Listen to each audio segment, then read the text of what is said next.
Hey guys, World Wandering Chef, welcome back. Thanks for joining us.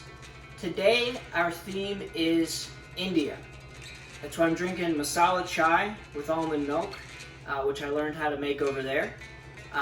That's why I've got a traditional tiffin or lunchbox that people used to use to have their lunches sent to work with them.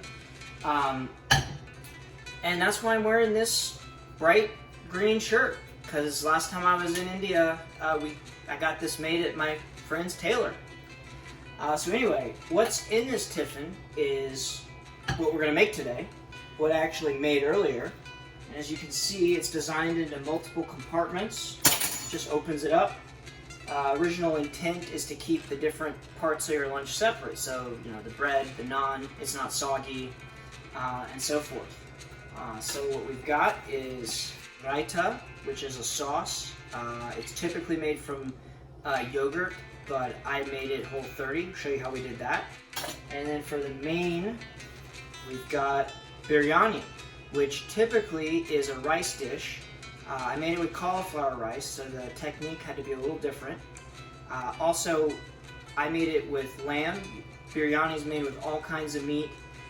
It also can be made vegetarian. I made this with a lamb breast, a tougher piece of meat. I had to braise it, and I'll show you how we did that. Before we get started, if you like the recipes you're seeing, want to see more, please remember to click down here to subscribe. If you like the music, remember to click up here to check out that channel. And if you like this shirt, you should talk to somebody about that. On that note, let's get started.